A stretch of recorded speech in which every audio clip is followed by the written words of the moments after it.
Hello po sa inyo, sa mga nagtatanong po kung bakit hindi po ako okay mga nakaraang araw kasi ito nga po yung nangyari sa amin dito sa compound namin.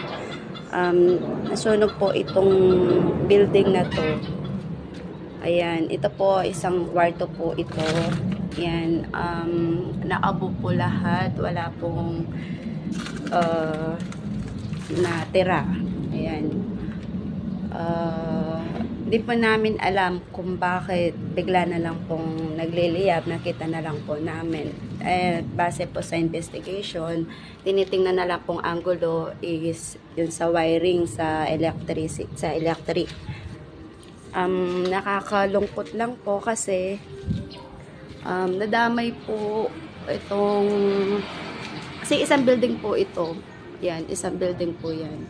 So, nadamay po itong ikinabubuhay namin ang aming family business, which is water station po. So, ayan, kung mapapansin nyo po, yung pinaka-ceiling ng first floor, ganyan na po ang itsura niya. So, may second floor po kasi ito. Yun, yung second floor po is as in wala na siya na ano po lahat. Ang ano na lang po kasi hindi ganun karami yung kahoy ng building kaya walang gaanong nasunog, pero dahil po sa init, yung usok, tsaka yung apoy na rin po, yun, kaya po ganito ang ganyan din po ang nangyari. Ito po, muntik nang madamay to kasi, muntik nang masunog, pero nadamay na po siya.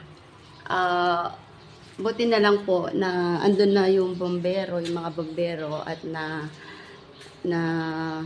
naapura na po, na-control na po yung sunog. Yan po, kung makikita nyo, dami pong kailangan i-repair. Ito po kasi yung family business, ito po yung pinagtatawid namin araw-araw. Dito kami kumukuha lahat ng kailangan, lahat ng sa lahat ng gastusin, araw-araw. Ito po yung sumasalta sa amin. Ito po yung tumatawid sa amin.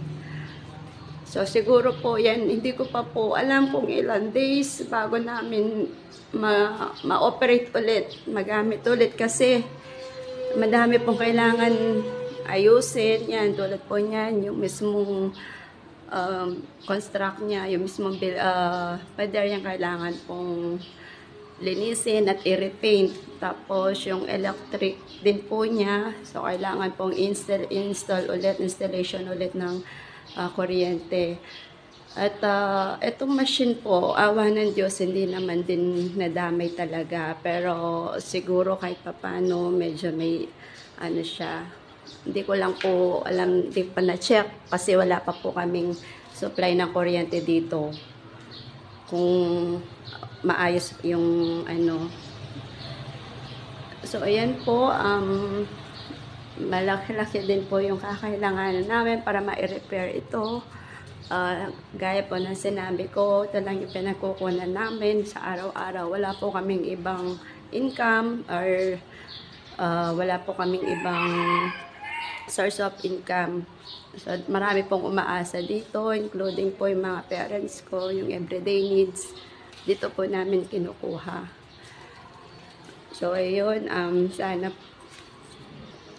yan po, sana po may malapitan kami about sa financial kasi di rin po biro ang kakailanganin namin dito sa pagre-repair. Sana po may mabuting puso na malapitan namin about po sa financial. Yan lang po. At sabi nga po nila, yung trahedya, hindi naman natin alam kung kailan darating. So, kailangan po nakaredy lang tayo. Awa ng Diyos naman po, pinagpapasalamat namin. Wala naman po nasaktan kahit isa sa amin, sa family. Yun lang po, ito nga nadamay yung family business. So nga sa ngayon, maglilinis pa po kami at hindi pa siya mag-ooperate. aayusin pa. Hindi po namin alam kung ilang araw bago kami or kailan bago kami makapag-start ulit.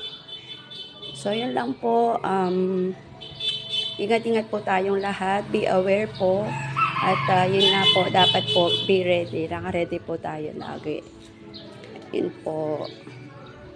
Bye po. God bless po sa lahat.